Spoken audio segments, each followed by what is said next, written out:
आप कहाँ से बता रहे थे? जी, अयोध्या से। अयोध्या तो बड़ा चर्चा में रहता है लेकिन आप उत्तर प्रदेश के बारे में, चूंकि आप कई स्टेट के, मुझे पता चला यहाँ झारखंड, बिहार, उत्तर प्रदेश के हैं, तो इसलिए मैंने कहा कि भाई छात्रों इसी बिल्डिंग में चलता हूँ।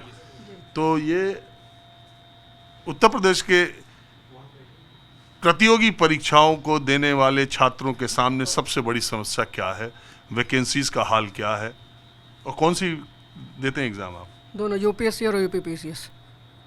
सबसे बड़ी समस्या जो प्रदेश में जो बच्चे तैयारी कर रहे हैं उनके सामने सबसे बड़ी समस्या है तय तारीख में परीक्षाओं का पूर्ण समापन। सबसे बड़ी अगर आप 2025 की परीक्षा ले लें यूपीपीसीएस की, 2026 दिसंबर में क्यों हो रहा है? 2026 दिसंबर में इसकी परीक्षा हो रही है, जिसका जो कैलेंडर होता है वो मई और जून का होता है, आप उसको दिसंबर में करा रहे हैं। 2025 की परीक्षा का परिणाम अभी तक घोषित नहीं हुआ मेंस का। 2024 आरओ का परिणाम अभी भी सुप्रीम कोर्ट में लंबित है। तो जो ये बच्चों की उम्र है, क्या ये जो है किसी के लिए कोई मायने नहीं रखता? ये सरकारों के लिए कोई मायने नहीं रखता? जो माँ बाप अपने बच्चों का भविष्य देखते हैं कि 1-2 साल में, 4 साल में बच्चा मेरा कलेक्टर बन के आएगा, एसडीएम बन के आएगा, उन माँ बाप की आंखों का तारा कोई देखेगा नहीं। सबसे बड़ी समस्या है समय सारणी एकदम दुरुस्त होनी चाहिए और एकदम समय से प्रतियोगी परीक्षाओं का पूर्ण समापन हो। 1.5 साल लगता है बीपीएससी की परीक्षा होने में, 1.5 साल लगता है यूपीपीसीएस की परीक्षा होने में। बाकी चीज़ें करानी होती है तो सरकार समय पे करा लेती है, 1 महीने में चुनाव हो जाता है, साल भर में सारी चीज़ें हो जाती हैं। और जब बात आती है इतने युवाओं के परीक्षाओं जो है भविष्य की बात आती है तो 1.5 साल लग जाता है। सुप्रीम कोर्ट में 2024 के आरओ का परीक्षा लंबित है, पता है क्यों? 24 में फरवरी में होना था, पेपर लीक हुआ, फिर कहे कि जून में होगा, फिर लोकसभा के चुनाव आ गए, फिर जून से टाल के उसको फिर आगे किया गया, फिर 2023 की वैकेंसी आरओ की, 2023 की वैकेंसी। और अभी सर जो ये 1 मिनट अपनी पूरी बात कह लें। तो मेरा सिर्फ इतना ही है, यहाँ जितने बच्चे तैयारी करते हैं सबसे बड़ी प्रॉब्लम यही होती है कि समय पे परीक्षाएं हों, उनका जो है रिजल्ट भी समय पे हो। और सबसे बड़ी बात यह है कि जो मांग बच्चों द्वारा बार बार की जा रही है कि ओमार को सारे बच्चों की कार्बन कॉपी को उस पर दिया जाए, वेबसाइट पे दिया जाए, और जो परीक्षा का जो की आंसर की है वो आप 1 साल बाद भी नहीं दे रहे हैं। किसका चयन हो रहा है? कोई ट्रांसपेरेंसी, कोई अकाउंटेबिलिटी होनी चाहिए ना। हम सब का जो जीवन है वो मजाक तो नहीं है कि साल 10 साल तैयारी करते रहेंगे झुनझुना पकड़ के और इसके बाद रोजगार नहीं मांगेंगे, ऐसे चलता रहेगा। ये विश्वगुरु ऐसे बन जाएंगे क्या? देखिए, मेरा कहना ये है कि इन कमरों में जो बच्चे रहते हैं, 12,000 का किराया देके 6,000, 4,000 कुक को, 2,000 इधर, 14,000 रुपये, सब सामान्य परिवारों के बच्चे हैं जी। जब हर महीने उनके पिता किसान या छोटे मझोले व्यापारी या जो भी है, कोई यहाँ रईस का बेटा नहीं रहता इन नेहरू विहार और गांधी विहार में, मैं अच्छी तरह से जानता हूँ, और जिन परिस्थितियों में रहते हैं, जब वो महीने का पैसा भेजता है 2-3-4 महीने के बाद पिता या जो माँ है वो ज़रूरी पूछ देती है कि भैया तुम्हारा एग्ज़ाम कब है। और जब लड़के को ये कहना पड़ता है कि अभी डेट नहीं आई है, तो उन्हें ये लगता है कि ये इंतज़ार कब ख़त्म होगा, और पता चलता है एग्ज़ाम हुआ और तब तक पेपर लीक हो गया। और इन परिस्थितियों में वो सारी, अभी तो यूपी में भी असिस्टेंट प्रोफेसर का एग्ज़ाम हुआ था, रिटन क्वालिफाई कर गया, इंटरव्यू लेटर सबके घर पहुंच गया, तब तक कह दिया परीक्षा रद्द हो गई। और फिर उसके बाद अब क्या हुआ आगे का मैं फॉलो नहीं कर पाया। तो इसी बात पे तो मेन मुद्दा है कि जितनी भी परीक्षाएं हैं उनकी शुचिता का सवाल है। सरकार की जो साख है वो इस बात पे निर्भर करती है कि जो इस देश की 65% युवा आबादी है वो समय पे नौकरी पाए और अर्थव्यवस्था और जीडीपी में अपना योगदान दे। जब वो तैयारी ही करता रह जाएगा, प्रोडक्टिव एज ही उसकी निकल जाएगी, तो ये देश को कैसे वो आगे ले जा पाएगा? मुख्य बात ये है। हाँ, आप क्या कह रहे हैं? सर, मैं भी बनारस से हूँ। मैं भी भाई के बातों से पूरी तरह सहमत हूँ सर। आपकी एक लाइन है सर कि सरकार बदलती है लेकिन नियत, तौर तरीका, काम करने का वही रहता है सर। नहीं, हम बोलते हैं चेहरे बदल जाते हैं, सरकार का चरित्र वही रहता है। बिल्कुल सर, यही बातें हैं सर। हम लोग जब सुबह उठते हैं ना, पढ़ाई करने बैठते हैं, तो सबसे पहले न्यूज़ यही मिलता है, यहाँ का पेपर लीक हो गया, अब ये पेपर पता नहीं कब होगा सर। हम लोग जब सर पढ़ाई करने बैठते हैं तो अपने मन को बना के बैठते हैं कि आज हमको 4 घंटे 6 घंटे में इस सब्जेक्ट को पूरा करना है, लेकिन तब तक दिमाग में फिर ये स्ट्राइक करता है कि यार पेपर लीक हुआ है, नेक्स्ट पेपर पता नहीं कब होगा, डेट पता ही नहीं है, अब होगा तो इसका रिजल्ट कब आएगा, रिजल्ट कब आएगा तो कट ऑफ कब बनेगा, कितना आएगी सर। अभी देखिए यूपीएसआई कट ऑफ सर 90% गया है, 92%, 94% गया कट ऑफ सर। सोचिए कि कोई बंदा क्या उससे मिसिंग नहीं हो रहा है, हो रहा, हम लोग भी दिए हैं सर। अब इतना कट ऑफ गया, किसका हुआ कैसा हुआ सर उसका कोई पता नहीं चल रहा है।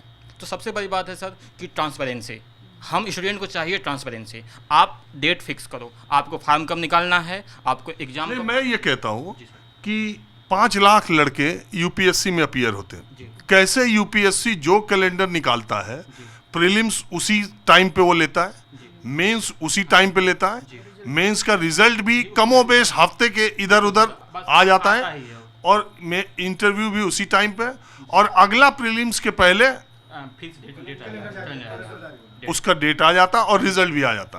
प्रीलिम्स देने से पहले आपका रिजल्ट भी यही सब एग्जाम में होना चाहिए सर। यही तो पूरे देश में होना। यूपीएससी करता है तो ये Bihar public service commission, UP public service commission, Jharkhand क्यों नहीं कर सकता? एनटीए भी कर सकता और है। आज तक यूपीएससी का मैंने तो नहीं सुना पीटी का कभी पर्चा लीक हुआ हो। सर इसीलिए बच्चे क्या करते हैं सर, आधी जवानी से बर्बाद हो जाती है। वो सोचते हैं कि यूपीएससी में क्या है, क्लियरिटी है, हम यहाँ वहाँ क्यों फंसे। वो यहाँ पे आते हैं, लेकिन फिर क्या होता है सर, साल 2 साल तैयारी करते हैं, जो बताए ना, हर बच्चा यूपीएससी नहीं क्वालिफाई कर सकता, तो उस विकल्प के तौर पे तैयार पैटर्न नहीं की है, तो वो अपने स्टेट के पब्लिक सर्विस कमीशन में जाकर के भी वो आईएएस हो सकता है 15 साल बाद।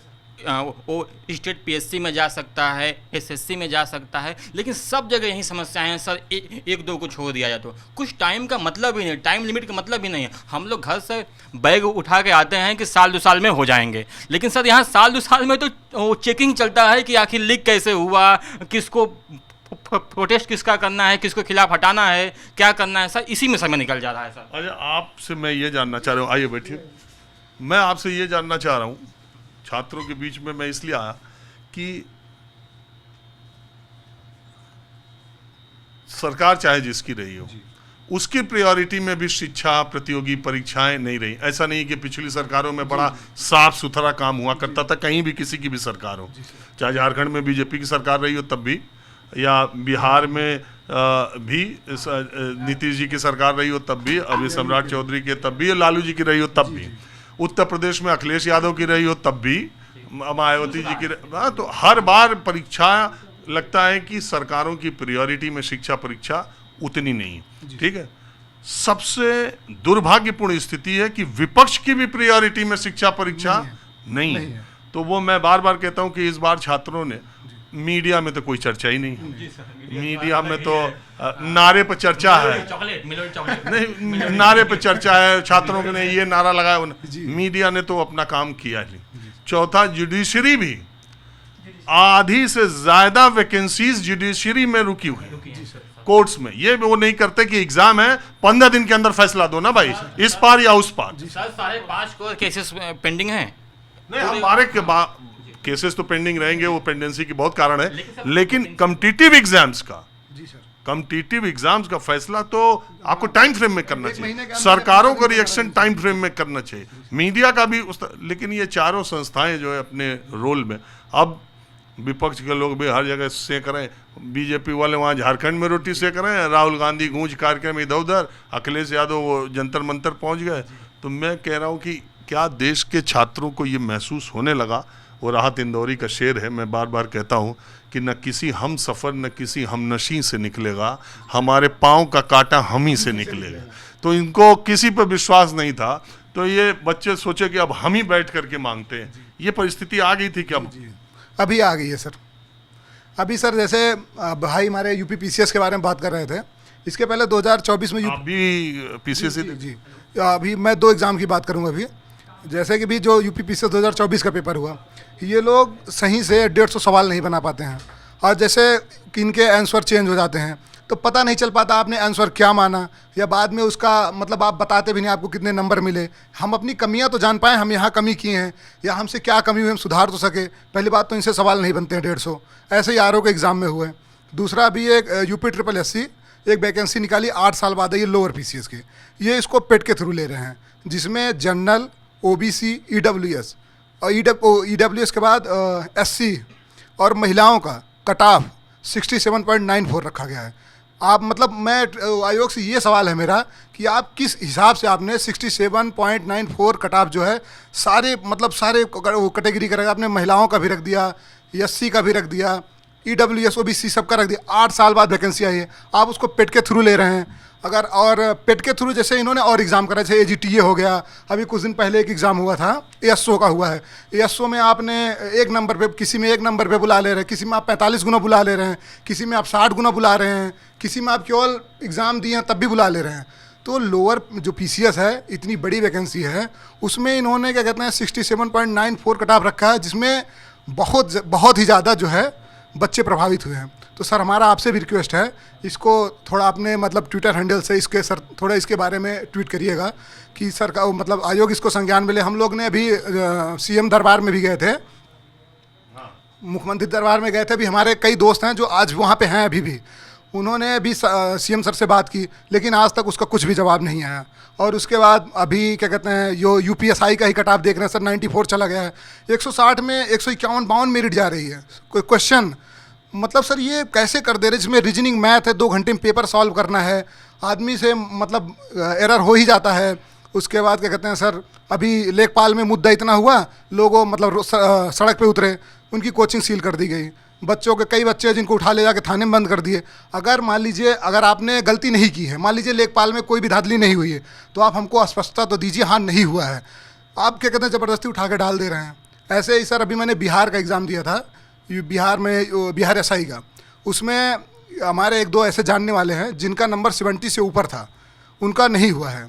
और हम लोगों ने मेंस भी दिया था, उसमें सर क्या कहते हैं कट ऑफ का आज तक पता ही नहीं, कट ऑफ तो आ गया लेकिन जिनके नंबर ज़्यादा थे मिलाने के बाद, जैसे पहली बात तो वहाँ पे पेपर मिलता नहीं है, तो बाहर देख रहे हैं उसके 1 घंटे बाद पेपर आ जा रहा है, ये कैसे हो रहा है। ऐसे AEDO का बिहार में एग्ज़ाम था, जैसे सम्राट चौधरी जैसे CM बने, उसका एग्ज़ाम डेट की घोषणा हो चुकी थी, उसके बाद पुनः जो है पोर्टल फिर से खोल दिया गया, फिर से फॉर्म भरा रहे हैं AEDO में, फिर से एग्ज़ाम हुआ, लीक हो गया, अभी तक पता ही नहीं चला एग्ज़ाम कब होगा, कुछ भी नहीं पता चल रहा है। देखिए बात ये है CBSE में भी वही चल रहा है सर, 26 को एग्ज़ाम था, अब पता ही नहीं चल पा रहा है। हम लोग ये थे 19 को पता चला है एग्ज़ाम नहीं होगा, हम लोग 26 को एग्ज़ाम तैयारी करके बैठे, बहुत सारे हमारे भाई टिकट कर लिए हैं यहाँ से पटना तक का, और उसके बाद लोगों को लगता है हमें होटल नहीं मिलेगा, तो कुछ लोग अपना पहले से 2-4 दिन 1 हफ्ते पहले होटल भी बुक कर लेते हैं। पता चलता है कि न्यूज़ आती है कि एग्ज़ाम ही नहीं होगा। अब अभी पता ही नहीं चल रहा है कि एग्ज़ाम अब होगा कब। कुछ लोग कह रहे हैं कि बीच में पंचायत चुनाव आएंगे तो दिसंबर में एग्ज़ाम चला जाएगा,